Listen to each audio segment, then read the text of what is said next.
Welcome to a new episode of MoCapLab TALKS. Are you interested in how motion capture and virtual reality is embedded in a hospital in order to perform gait training and gait analysis on patients?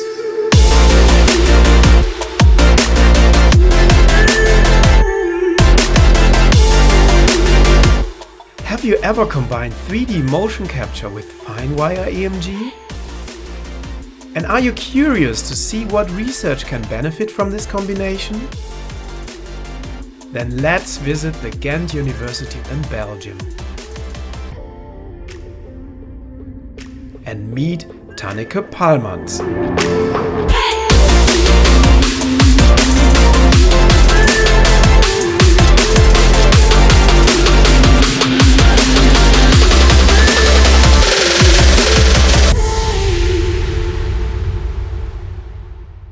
Welcome to a new episode of MoCapLab TALKS, today from Ghent, Belgium. We are in the lab of the Department of Rehabilitation Sciences at the Ghent University. We are having a great guest today. She is a human kinetics engineer. She's running and organizing the motion capture lab here at the department for almost 12 years already. And she was involved in the practical lab setup of over 50 PhD projects. It's a great pleasure, Tanneke Palmans. Hi. Hi, Tanneke. Good to be here. Yeah, welcome. Thank you for having us. Yeah, it's great to have you here. So welcome in Ghent.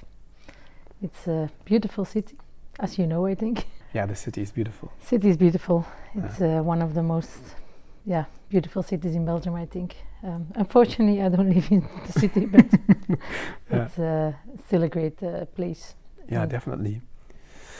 Tanneke, I really dropped the brick when we met some years ago. The Netherlands finally won a match in a big soccer event, and I congratulated you on it. I'm sorry for that. It was no problem. It was a good entrance. The first thing I said to you was, I think I'm from Belgium and we are not participating in the World Championship. So even more embarrassing. It was a good entrance. The ice was broken, so it's the ice was broken. We could drink a beer and talk about motion capture or other things. And football afterwards. The Belgian team did very well, I think. So for sure, we're happy with that. Absolutely. And Netherlands didn't even take part in the last. In the last one? No, I don't think so. I don't think so. Now they are a little bit coming back, so they struggled like we did 10 years ago. They will. So they will come back. I think so. Yeah. But it's still a competition between Belgium and the Netherlands, I think. And also Netherlands and Germany. I think that's for the Netherlands, that's more competition than to us. But for the Belgian people, it's depending if you're from the Flemish part, you're more competing with the Netherlands. And if you're from the French part, you're more competing with France. So unfortunately, they beat us in the semi-finals. You have a lot of competition here in Belgium, so to say. Yeah, I think so. On all ends. Yeah, that's true. Speaking of sports, you are the second coach of one of Belgium's Netherlands, best korfball teams. I'll try to say it in Flemish. It's the Royal Burgerhout Groen-Wit Korfball Club. Yeah, Groen-Wit? Groen-Wit, yes. Groen-Wit Korfball Club. It's the Royal Burgerhout Groen-Wit Korfball Club, we call it. And it's a little bit strange name because it's green-white in the name, but we play in red and white. So it's a fusion from a few years ago, from 2010, I think. We had a fusion with another team and they were into the name, so that's why it's a long, strange name. What is korfball? Can you explain it briefly? Koval is, I think, the only team sports in the world that is mixed. So you play with 4 boys, 4 girls, and in 2 parts, and you have in one part you have 2 boys, 2 girls, and in the other one as well. So one is the attacking field and the other one is the defending field, and you change every 2 goals. But it's a little bit like netball in the Commonwealth countries, but it's only played by girls. And it's a mix between netball and basketball, but you can't dribble or can't walk with the ball, so you have to pass around. So very interactive. Yeah, and you have to try to score a goal in a net 3.5 meters height, so it's quite high, and there's no board behind it. So like in basketball, so basketball is like 2.5 meters the height and with a board, and Koval it is without. So it's hard, and you have to try to run or pass to each other to create space so you can try to score. And one of the other rules is that you can't score when there's a defender in front of you. So boys has to defend boys, girls has to defend girls, and you can't switch, so that's not allowed. But you have to try to create space or try to be quicker than the other to score. A lot of thinking involved. It's a tactical sport, and it's a combination between tactics and your sport performance, of course. Physics should be good as well. How about the competition between Netherlands and Belgium? It's difficult. So I think Netherlands and Belgium are the best teams in the world. It's played by other countries in Europe, also in China, in Chinese Taipei. In South Africa, there's the next World Cup this summer. But the competition is that we play the finals together and we lose all the time. So the Netherlands win. But hopefully we can change that in the future. But I think the gap is too big in the Netherlands. It's for a non-Olympic sport. It's the only professional sport that it's funded for the professional. As a professional, so the national team is our professionals, and we are all amateurs. So we train 3 times a week, 2 hours each time, and we play a game. But we do that, and we work full time, and so it's hard to compete. And I think in Belgium there are like 8,000 players, and in the Netherlands there are 100,000. So it's hard. Okay, it's very big. It's a big difference. Yeah. You told me you were working in a gate lab before you moved, in Gate Lab in Antwerp, before you moved to Ghent. And what I really like about the story is how you actually got to this position here. Can you share it with us? Yes, of course. It's for me it's quite a funny story. I started in the Gate Lab in Antwerp when I did my internship in my last year for RSCAN International. It's a company in Olen, Belgium.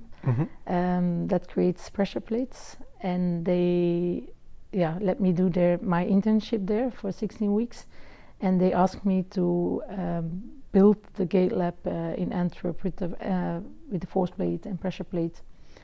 And so I did that, and I really enjoyed being there and using motion capture systems and other instruments.